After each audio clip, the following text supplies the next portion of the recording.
extremism is on the rise in West Africa. There's been a revolution in the West African nation of Burkina Faso. This was a war for control, a war for gold mines that had been buried on the soil of rural villages.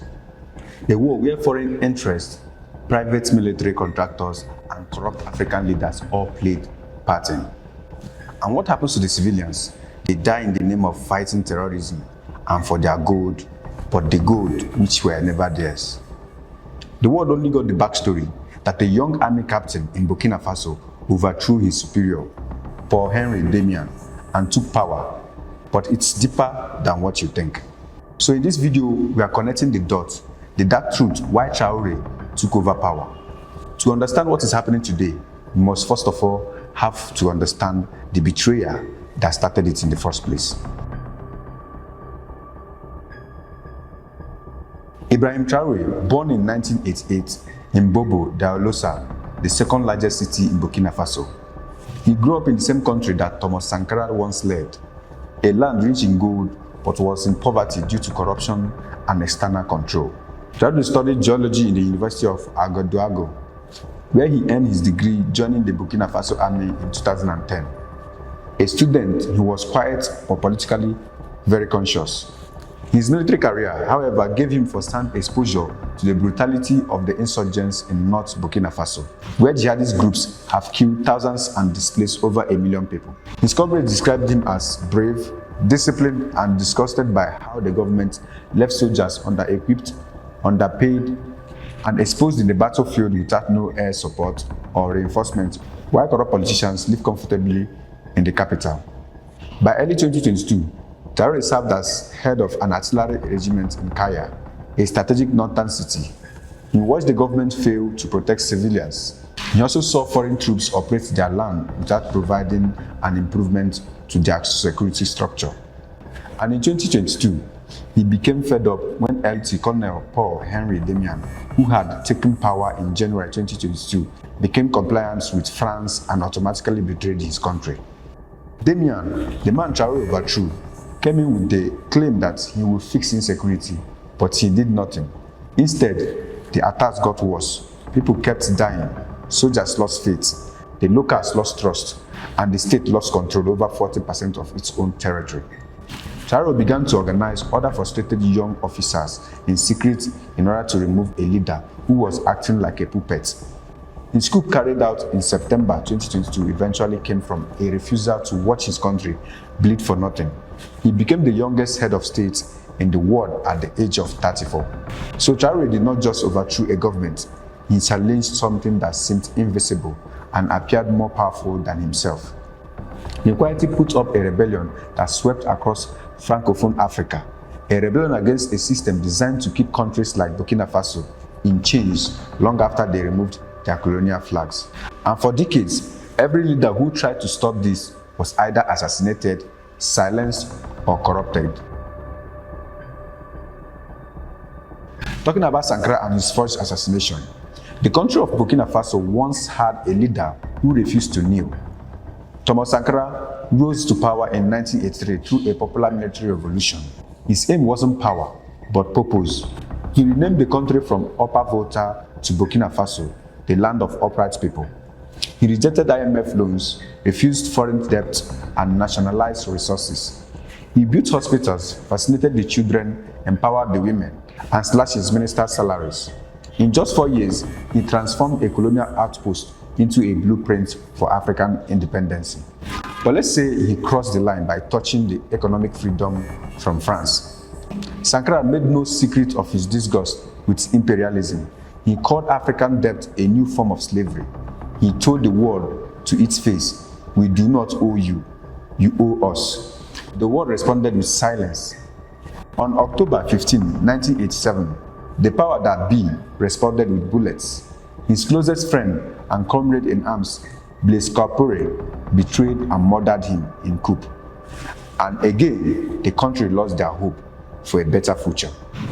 That betrayal shaped everything that came after. Compaoré ruled over 27 years, maintaining close ties to France, reopening the country to foreign exploiters and dismantling Sankara's reforms. French interests quietly approved as gold flowed and rebellion died at its birth. Every attempt to challenge the system ended up in exile or execution. No doubt, Burkina Faso is one of the biggest gold producers, yet also one of the poorest nations globally. This is not a coincidence, it's been designed.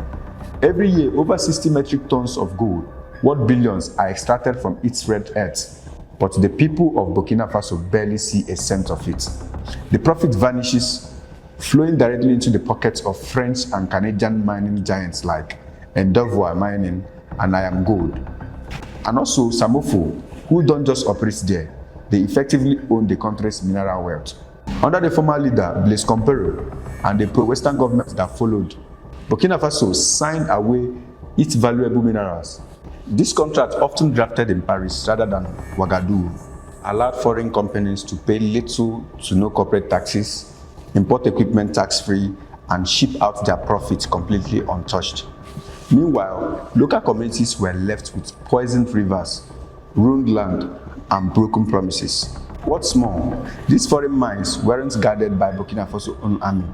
Instead, private mercenaries and fresh-trained forces protected gold convoys, prioritizing profits over the people.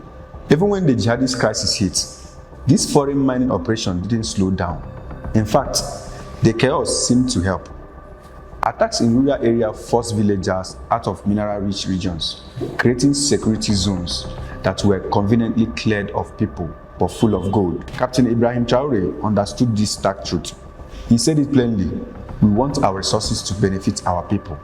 Since he rose to power, he revoked mining contracts, reasserted state control over extraction sites, and started negotiating with non-Western partners for fair deals. This isn't just about economic policies, it's an act of rebellion. To the West, he's seen as a saboteur of $1 billion financial pipeline. This is precisely why France refuses to let go. It has nothing to do with democracy, stability, or counter-terrorism. It's about the gold. Traore didn't seize the power to make grand speeches that will impress the world, but because his country was being brazenly robbed in plain sight by its own core partners, and someone had to wake up. In this aspect, Burkina Faso isn't alone in whatever that is happening now. It's part of a huge political shake-up that is rocking every old colonial idea France left behind Africa. The continent simply won't put up with independence on paper, while in reality, they're still being controlled. Over the last few years, French-speaking West Africa has become a hotspot of military takeover, revolution, and open defiance against Paris. Mali started this way. After years of failed French military efforts like Operation Bakken, Mali's army, led by Colonel Assimi Goïta, kicked out pro-French government in 2021. They sent French troops home, got rid of French language rules in schools, and teamed up with Russia Wagner Group to fight extremist groups in their own terms. France complained loudly, but Mali stood firm. Then came Guinea in 2021, where Colonel Mamadi Doumbouya took over from Alpha Condé, corrupt friendly government.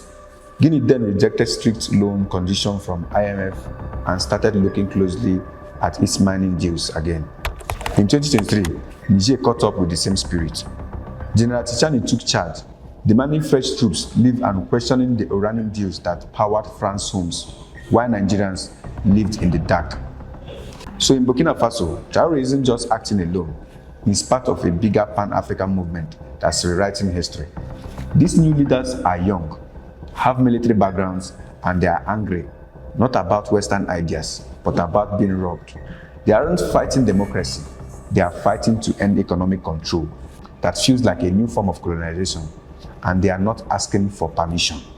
They are building a new alliance in the region that puts their country's independence ahead of serving others.